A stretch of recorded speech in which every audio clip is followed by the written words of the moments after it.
look at Activity 60B, we can see the Supreme Court beginning to give a new meaning to the word liberty in the Due Process Clause of the 14th Amendment.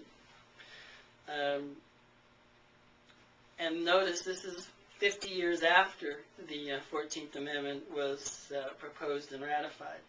But read very carefully what letter B says. This is the Supreme Court talking about the meaning of this word liberty.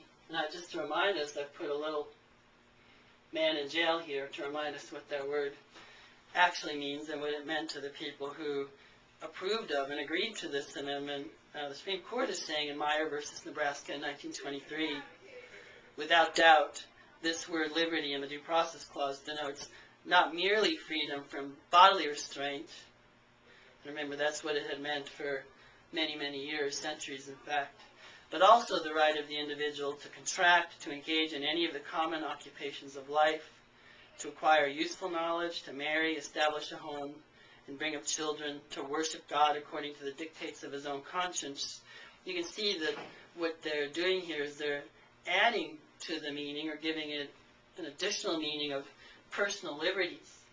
So these are all matters of choice.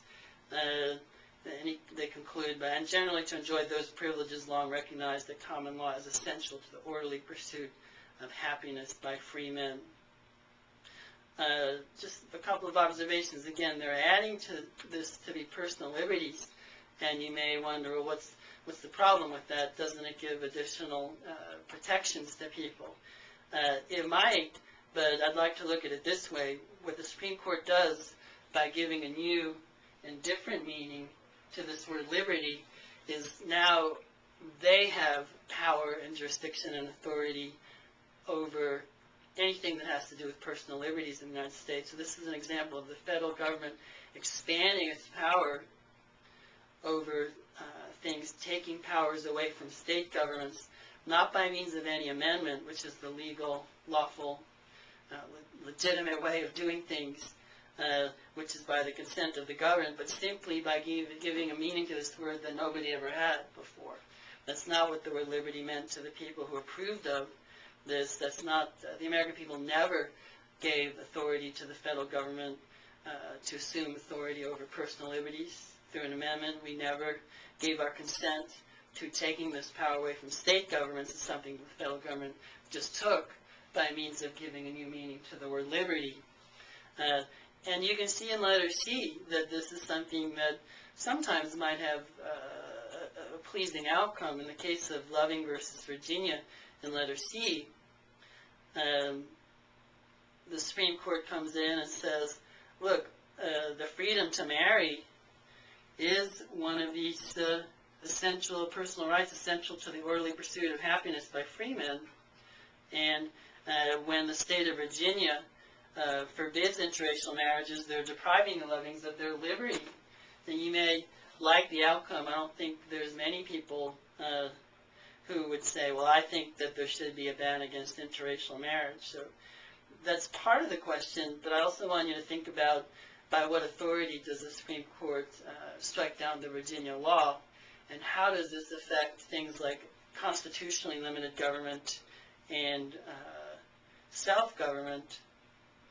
And notice in letter C that they're going back to letter B's definition of privileges long recognized at common law, but you'll see that in the next Supreme Court case and on others, they abandon that because we saw in a previous activity that things such as abortion or homosexual sex were not privileges long recognized at common law as essential to the orderly pursuit of happiness, but the Supreme Court soon will say, well, this includes many other things as well that were not recognized by the common law. Also, just notice that in letter B, especially going back to that one, there's no evidence that the Supreme Court gives that this word liberty also means personal liberties. In letter B, it begins, without doubt, this means not only freedom from physical restraint, but also personal liberties. There's no evidence given. I would suggest to you there's no evidence given because there is no evidence to support that position. It doesn't mean that. And so you would never find evidence to support the idea that this word means personal liberties. And they're just kind of, by saying without doubt, they're doing away with the need to prove that what they're doing is accurate and correct. Getting to letter D, this very controversial case of Roe v. Wade, the issue here is not whether women should be able to get an abortion or not. We're just looking at this case in terms of things such as constitutionally limited government and self-government at this point. Notice in Roe v. Wade, they're beginning by talking about a right of privacy, which we'll talk about in another activity a little bit later. But they're seeing abortion as being included in a right of privacy. And the Supreme Court, what they're saying is that it is founded in the 14th Amendment's concept of personal liberty.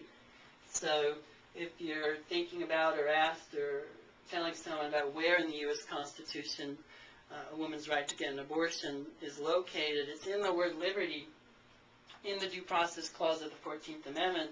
But again, that's not what the word liberty means in that amendment. So the American people never, again, gave the Supreme Court authority over personal liberties, but they're taking it, and so that decision is based on giving a new and different meaning to that word liberty, which I would suggest has some problems as far as does the Supreme Court have the authority to amend the Constitution to forbid states to make laws concerning personal liberties.